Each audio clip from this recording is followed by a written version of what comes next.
Welcome everybody to the Springtown election candidate meet and greet information session. I'm Janet Providakis, and normally we would have a type of candidate meet and greet over at the police station's conference room where you can meet the candidates and such that are on the ballot.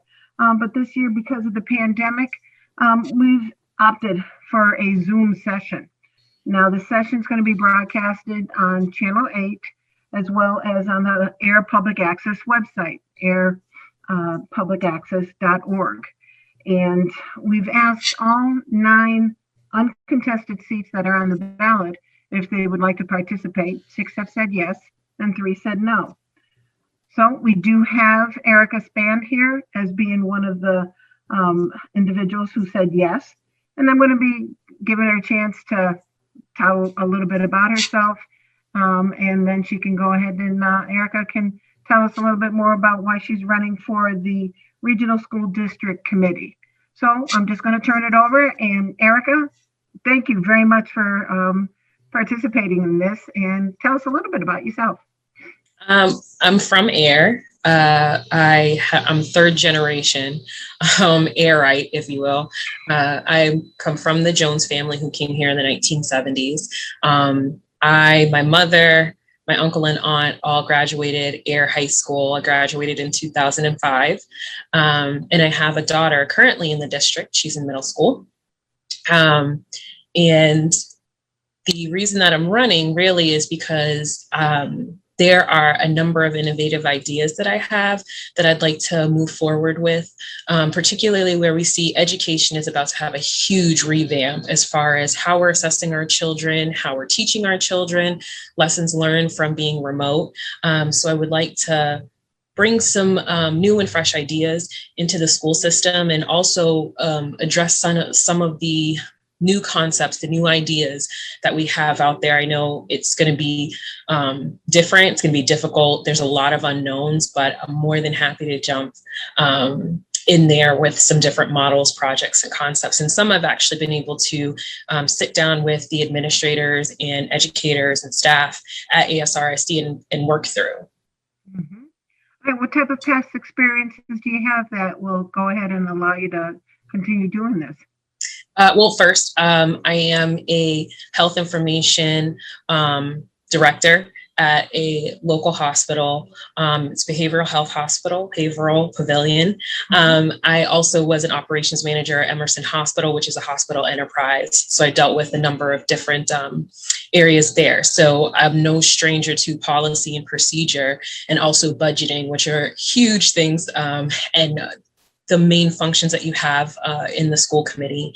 Also, in the last 2 years, I have become acquainted with the school committee, assisting with the Diversity, Equity, and Inclusion subcommittee. So myself and another parent came forward requesting that subcommittee be made, and the school committee did say yes. So I've worked on that. I co-chaired up into October of 2020 in that position. And actually through that position was where we were able to work on a curriculum called Social Justice, and how to teach K through 12 children multicultural perspectives and aspects of every subject, and how to navigate difficult conversations and questions so that it's appropriate for the children's ages. So it was great to work with the teachers and kind of work it out amongst ourselves and put some minds at ease around that. And also I have worked advocating for individual families, parents, and students with the school for different things, be it special education, or could be a social issue, something like that, so that they can have like a one-on-one person to assist them with anything that's going on in the district. Oh, excellent. How many members are on that Regional School District Committee? There's 6 total, so 3 representatives of Air and 3 representatives of Shirley. All right, so you'd be one of the Air representatives on that board. Yes. Okay, all right. And with that, I'm trying to think, you guys usually meet more than once a month, don't you? Correct. So it's twice a month. It's every other week. I believe this year they did every other Thursday, sometimes Tuesdays. And the meetings have to be held publicly, so there's no separate meeting, if you will, outside of that. The only thing is that there's an executive meeting for some other decisions that need to be made behind closed doors. But yes, twice a month. Mm-hmm. All right. And you said that you've got a child in the middle school? Yes. All right. You were definitely remote teaching there for a while of handling parent and being the teacher. Yeah. When you're at home. Mm-hmm. Well, you must have some good ideas of what needs to happen moving forward.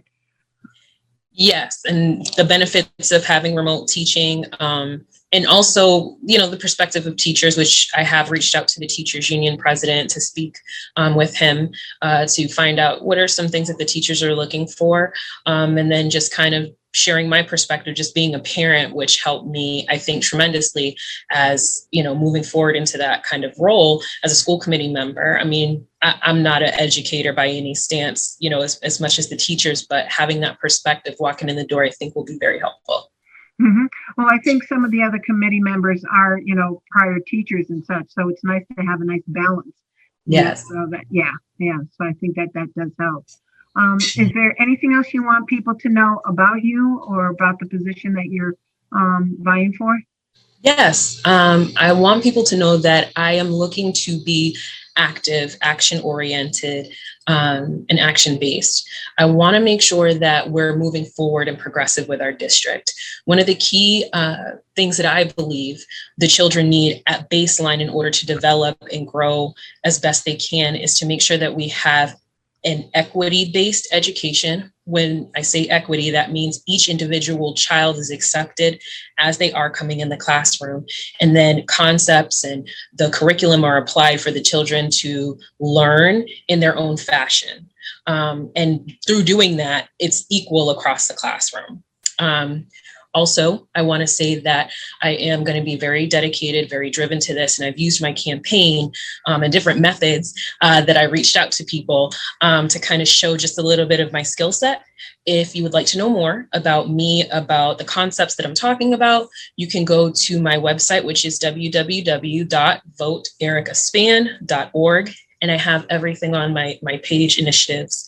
You can go there, or on Facebook. There is a Vote Erica Spann for Air Shirley School District, very long, but if you type it in, I will come up, and I'm more than happy to message or have a Zoom meeting for those who would like to have further contact with me. Oh, that's great to hear, because it's always good, just in case someone does have a question when they go ahead and view this, that they'll be able to contact you and such. So yeah, no, I think that this is great. Anything final that you want to say, or? No, other than coming out to vote on May 11th, Vote Erica Spann. I appreciate your time. All right. Well, definitely, we appreciate you being here as well. And I'm going to reiterate that this here has been like a meet and greet session.